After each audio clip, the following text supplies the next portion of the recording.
Shalom, saudara dan saudari yang terkasih dalam Tuhan kita Yesus Kristus. Marilah kita luangkan waktu beberapa menit untuk berkencan dengan Tuhan saat ini, agar dari hari ke hari kita semakin dekat dengan Tuhan, sehingga hidup kita semakin diberkati dan menjadi berkat. Kencan dengan Tuhan, Sabtu 26 Agustus 2023. Bacaan dari surat pertama Rasul Paulus kepada jemaat di Korintus, bab 10 ayat 13. Sebab Allah setia, dan karena itu Ia tidak akan membiarkan kamu dicobai melampaui kekuatanmu. Pada waktu kamu dicoba, Ia akan memberikan kepadamu jalan keluar sehingga kamu dapat menanggungnya. Demikianlah sabda Tuhan, syukur kepada Allah. Saudara dan saudari yang terkasih dalam Tuhan kita Yesus Kristus, mujizat Yesus memberi makan 4.000 orang bisa dibilang kalah populer dibanding mujizat Yesus memberi makan 5.000 orang.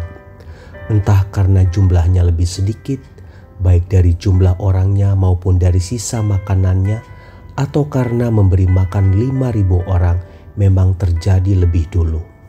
Namun demikian, tetap saja keduanya adalah mujizat luar biasa. Tapi perhatikan, bahwa meski para murid sudah punya pengalaman melihat Yesus memberi makan 5.000 orang hanya dengan 5 roti dan 2 ikan, mereka tetap bingung saat Yesus minta mereka memberi makan 4.000 orang dengan 7 roti dan beberapa ikan. Pertanyaan mereka kepada Yesus bahkan mirip dengan kejadian sebelumnya. Bagaimana bisa di tempat sunyi ini kami bisa mendapatkan cukup roti untuk orang sebanyak ini? Saudara dan saudari yang terkasih dalam Tuhan kita Yesus Kristus, sesungguhnya reaksi para murid ini cukup aneh. Tapi bukankah reaksi serupa juga sering terjadi pada kita? Bukankah kita sudah sering membaca kisah Yesus memberi makan ribuan orang? Namun berapa sering kita masih khawatir bagaimana jika kebutuhan ini atau itu tidak cukup? Bukankah dalam hidup ini kita juga pernah bahkan berulang kali mengalami masa terjepit dan dilepaskan Tuhan? Ini artinya kita punya pengetahuan dari membaca firman Tuhan.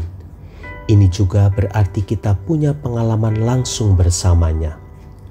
Maka bukankah seharusnya saat masalah datang kita tidak jadi bingung, khawatir, apalagi menyalahkan Tuhan dan mencari jalan keluar sendiri? Ingatlah bagaimana Tuhan pernah menolong kita. Ingat juga firman-Nya yang berjanji bahwa Dia tidak akan sekali-kali meninggalkan kita dan akan memberi jalan keluar bagi segala masalah kita. Mari perkuat iman kita dengan lebih banyak memperdalam firman Tuhan dan juga lebih banyak menghitung berkat-berkat yang telah kita terima dari Tuhan.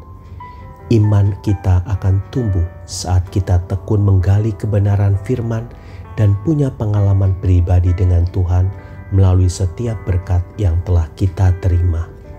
Tuhan Yesus memberkati. Marilah kita berdoa dalam nama Bapa dan Putra dan Roh Kudus. Amin. Tuhan Yesus, terima kasih karena hari ini aku disadarkan bahwa ternyata banyak berkat yang telah aku terima dari-Mu, lebih banyak daripada masalah yang sering aku hadapi. Tambahkan imanku sehingga aku tetap kuat dan percaya bahwa pertolongan-Mu selalu ada untukku. Amin. Dalam nama Bapa dan Putra dan Roh Kudus. Amin.